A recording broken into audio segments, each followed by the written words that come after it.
Bonjour à tous et à toutes, c'est Sarah May et j'espère que vous allez bien durant ce confinement. Le sujet de cette vidéo aujourd'hui est de vous débarrasser de 5 idées reçues que vous pouvez avoir sur la pratique d'une activité physique. Donc que vous soyez sédentaire avec l'ambition de vous remettre au sport ou que vous soyez un sportif chevronné, il est temps aujourd'hui de tourner cette page. Donc mettez-moi un like si vous voulez en savoir plus. Avant que je vous libère donc de ces croyances, je me présente, je suis Sarah May Cohen de Coach Me I'm Famous et j'aide les femmes donc à travers un coaching de sport et de nutrition à distance et leur faire retrouver la ligne et un mode de vie sain. Si vous êtes prêts, alors on continue. Première idée, faire du sport est douloureux. Cette douleur qui n'en est pas une au sens classique s'agit plutôt d'un inconfort et d'une lutte. S'il s'agit d'une vraie douleur pendant l'effort, ce sera une alerte sur un mouvement mal exécuté ou un problème articulaire. Et dans ces cas-là, révisez vos mouvements avec un coach sportif. Mettez-moi un like avec le chiffre 1 si vous avez déjà entendu cette idée. Deuxième idée, les étirements protègent des blessures et des courbatures. Donc cette croyance est fausse et elle persiste fortement dans les esprits, même si c'est scientifiquement démontré dans plusieurs vastes études médicales.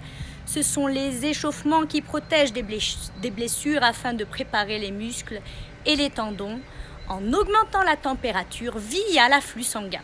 Donc l'intérêt des étirements, c'est pour gagner en souplesse. Mettez-moi un like avec le chiffre 2 si vous aviez cette croyance. On continue avec la troisième idée, qui, celle-ci, m'a toujours fait bien rire. La musculation rend les femmes trop musclées. Cette idée reçue s'est ancrée avec l'apparition donc de photos de femmes bodybuildées avec des muscles hors normes. Mais pour avoir un tel physique, ce n'est possible qu'avec l'administration de doses massives d'hormones mâles synthétiques.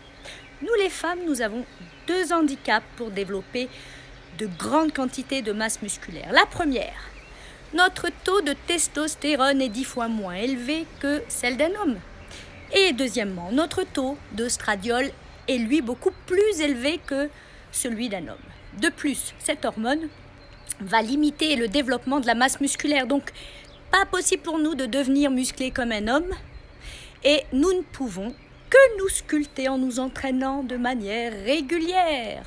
Mettez-moi un like avec le chiffre 3 si vous aviez cette idée reçue. Quatrième, faire des exercices abdominaux donne la tablette de chocolat. Pour avoir cette fameuse tablette de chocolat, vous devez vous réunir de 2 paramètres. Premièrement, des abdos musclés, et oui, et très peu de graisse, deuxièmement, au niveau de la ceinture abdominale. C'est la raison pour laquelle une personne peut être très mince et sans abdos, et d'autres qui s'entraînent de manière régulière n'arrivent pas à les rendre visibles. D'où le rôle important de la nutrition accompagnée d'un programme sportif. Pour des questions d'hormones, ce processus met plus de temps pour les femmes. Mettez-moi un like avec le chiffre 4 si vous êtes prête à les avoir, ces abdos, cet été. Cinquième idée, et la dernière pour aujourd'hui, il est nécessaire de faire du sport pendant des heures pour être en bonne santé. Cette question a été le débat de plusieurs recherches. Mais les chercheurs estiment un bénéfice dans la prévention de plusieurs maladies qu'avec 2 heures par semaine d'activité physique très intense ou 3h30 pour des activités modérées suffisent. Faites plusieurs séances de manière régulière et qui sont efficaces pour perdre du poids sans aller jusqu'à l'épuisement. J'espère que cette vidéo vous a été utile et si oui, faites-le moi savoir avec un grand cœur. Et merci d'avoir regardé cette vidéo. Prenez soin de vous et j'embrasse tous mes amis qui entament aujourd'hui les fêtes de Pessah. Donc un gros bisou à vous tous et puis bonne fête de Pâques. À très bientôt.